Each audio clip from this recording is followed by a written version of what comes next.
네, 김용환입니다. 같이 말씀 묵상하겠습니다. 위기가 오면 우리가 선택할 때 어려움이 있게 되죠. 위험이 없을 때는 이성적으로 기도하면서 잘 결정을 합니다. 그런데 눈앞에 어떤 어려움이 오면 우리는 이성이 마비되고 잘못된 선택을 하는 경우가 많습니다. 한스 요나스라고 하는 현대 책임윤리의 거장인데요. 이분은 이것을 이렇게 이야기했습니다. 공포가 주는 책임의 엄중함이다. 이렇게 얘기했어요. 그래서 우리가 무엇인가 어려움이 오면 공포 가운데 책임의 엄중함을 느끼고 바른 선택을 하는 것이 아니라 책임감을 느끼지만 제대로 선택을 잘 못한다라는 것이죠. 프리드리히 니체는 이런 이야기를 했습니다.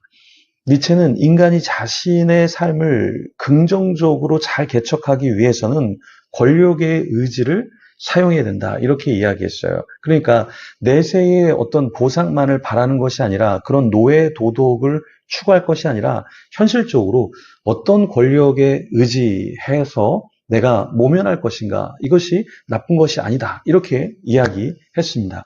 오늘 본문에 보면 이사야 7장에 아하스 왕이 눈에 보이는 강대국 아수르의 군사력을 의지합니다.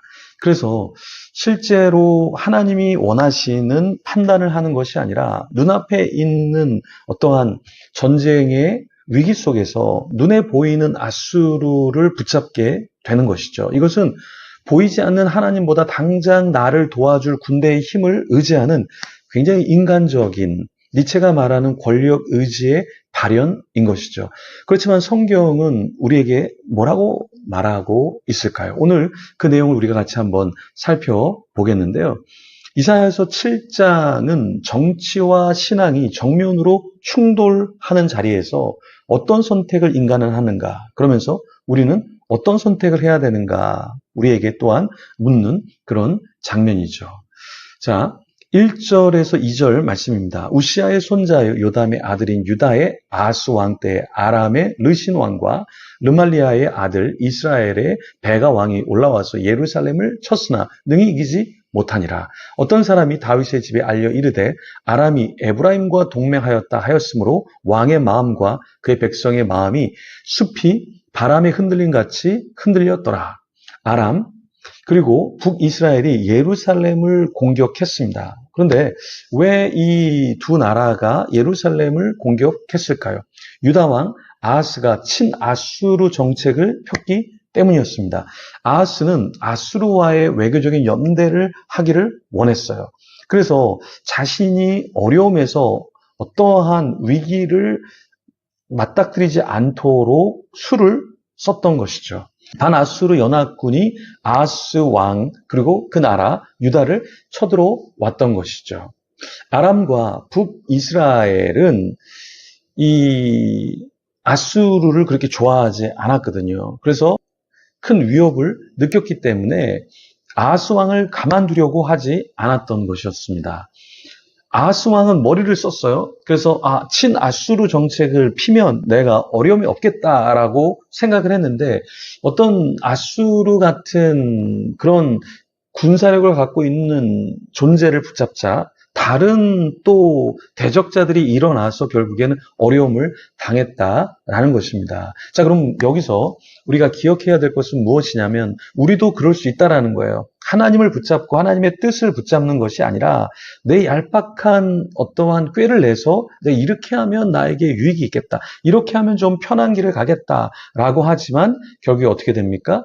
다른 어떤 것들이 연합을 해서 나를 공격해 올 수 있다라는 거예요. 그래서 우리는 어떤 위기를 모면할 때 꾀를 내거나 지름길을 가려고 하는 것이 능사가 아니라 하나님이 이것을 내가 어떻게 헤쳐나가기를 원하실까? 그리고 나는 하나님이 원하시는 뜻이 무엇인지 묻고 이렇게 아하스가 실수하지 않은 것처럼 어떻게 나는 살아가야 될까? 이것을 우리가 좀 고민을 해야 한다라는 것이죠.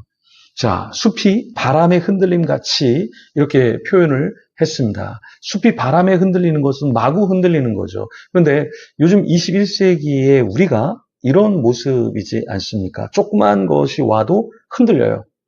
마음을 다잡고서 난 이렇게 살아갈 거야, 난 이렇게 헌신할 거야, 난 이렇게 사랑할 거야 라는 말을 하지만 조금만 서운한 게 있거나 또 내 마음에 들지 않으면 우리는 이렇게 숲이 바람에 흔들린 같이 우리 내면이 흔들리게 된다라는 것입니다.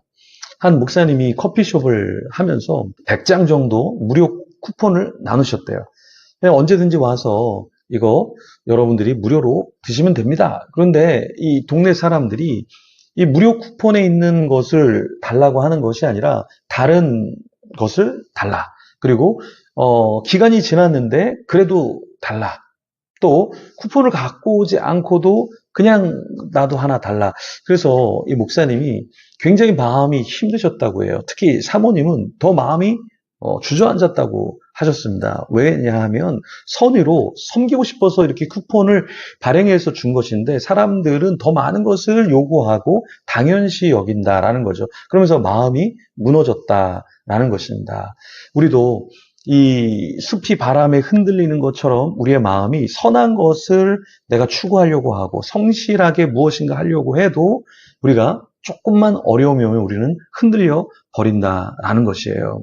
자, 3절과 4절 말씀에 이런 내용이 있습니다. 그때 여호와께서 이사야에게 이르시되 너와 내 아들 스알 야숲은 윗못 수도 끝 세탁자의 밭 큰 길에 나가서 아스를 만나 그에게 이르길 너는 삼가며 조용하라. 르신과 아람과 르말리아의 아들이 심히 노할지라도 이들은 연기나는 두 부직갱이 구루터기에 불과하니 두려워하지 말며 낙심하지 말라. 위기 때 하나님께서 아스에게 누구를 보내십니까? 이사야 같은 선지자를 보내셔요. 그러면서 뭐라고 말씀하십니까? 아스에게 직접적으로 선지자를 통해서 너 삼가라, 조용해라. 그리고 너 두려워하지 마라. 왜 낙심하고 있느냐라고 하나님께서 말씀을 전해 주시면서 너가 지금 누구를 손잡고 누구를 의지하려고 하는가 이것을 일깨워 주시면서 어떤 친아수르 정책이 아니라 하나님을 마음에 두고 하나님을 더 의지해라. 왜냐하면 인생과 그 나라들은 부직갱이 같은 그런 존재밖에 되지 않는다. 부직갱이라는 것은 금방 부러지고 금방 타버리는 그런 것이잖아요. 정치에 있어서 머리를 써야죠. 경험을 사용해야죠. 그런데 하나님께서는 뭐라고 말씀하시냐면 하나님이 그 상황을 누구보다 더 잘 알고 있고 그 하나님이 도와줄 수 있다. 그 이야기를 하시는 것이죠. 제가 아바타 영화를 봤는데, 아바타 3를 봤는데요. 영화를 뭐 스포할 수는 없지만, 어려움이 있을 때 그 주인공이, 그냥 어떠한 존재가 아니라 보이지 않는 존재에게 도움을 요청하는 장면이 있습니다. 우리도 하나님을 믿는다면 사람과 물질과 어떠한 기관, 힘이 될 만한 어떠한 존재를 붙잡는 것이 아니라 하나님께 전적으로 의지하면서 더 기도하는 저와 여러분이 되기를 소망합니다. 같이 기도하며 주님 앞에 나가겠습니다. 하나님 감사합니다. 아하스 왕은 두려움 가운데서 선택한 것이 친아수르 정책이었습니다. 그렇지만 그것으로 인해서 아람과 북이스라엘이 공격을 하게 되었고 더 어려움에 봉착하게 되었습니다. 우리도 머리를 써서 경험을 사용해서 무엇인가를 타개하려고 하지만 그것이 더 엉키는 경우가 있음을 고백합니다. 먼저 하나님을 붙잡게 하여 주시고 인생을 붙잡지 않게 하여 주시고 어떠한 권력자를 마음에 두는 것이 아니라 먼저 하나님께 기도하는 가운데 잠잠히 나아가게 하여 주시옵소서. 주님, 오늘 하루도 주님을 의지하며 살아가며 평안함, 하늘의 평안함을 누리며 살아가게 하여 주시옵소서. 예수님 이름으로 기도합니다. 아멘. 우리 계속해서 기도하며 주님 앞에 나가겠습니다.